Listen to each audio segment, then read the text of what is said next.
Hello all, welcome to Polyhipster. In this video, we will be seeing how hormones are secreted, transported, and degraded in our body. So let's begin.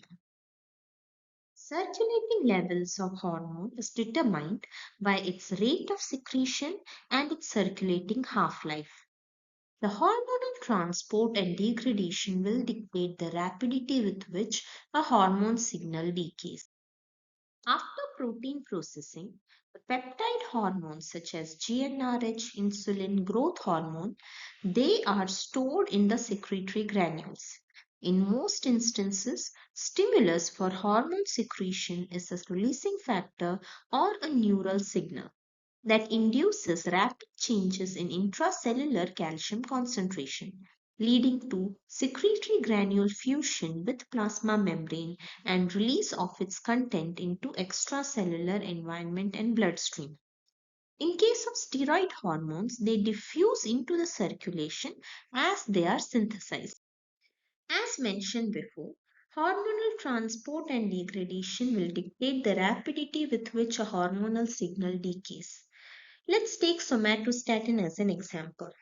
Because somatostatin exerts effect in virtually every tissue of our body, a short half-life allows its concentrations and actions to be controlled locally.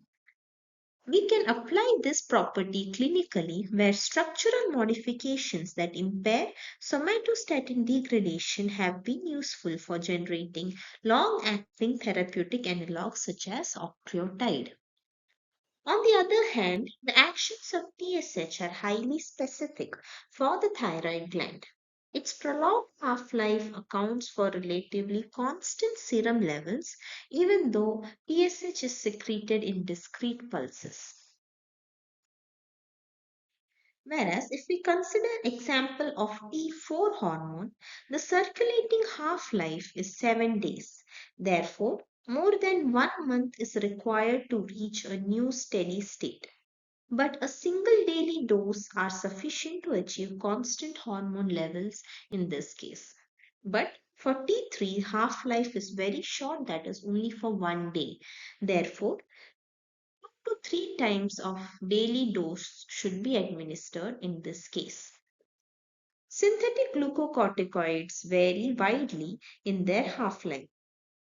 Those with longer half-life, such as dexamethasone, are associated with greater suppression of the hypothalamic pituitary adrenal axis. Most protein hormones, example ACTH, GH, prolactin, PTH, and LH, they have relatively short half-lives, which is less than 20 minutes, leading to a sharp peak of secretion and decay. The only accurate way to profile the pulse frequency and amplitude of these hormones is to measure levels in the frequently sampled blood every 10 minutes over long duration, that is 8 to 24 hours. Many hormones circulate in association with serum binding proteins. Example, thyroid binding globulin, albumin, and thyroxine binding prealbumin. Cortisol binding globulin, sex hormone binding globulin, multiple IGF binding proteins, GH binding protein, activin binding to follistatin.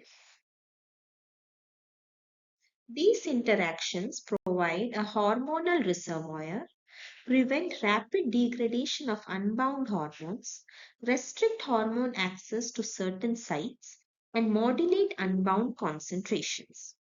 Short-term perturbations in binding proteins change the free hormone concentration, which in turn induces compensatory adaptation through feedback loops. Sex hormone binding globulin changes in women are an exception to this self-correcting mechanism. When SHBG decreases because of insulin resistance or androgen excess, the unbound testosterone concentration is increased, potentially leading to hirsutism.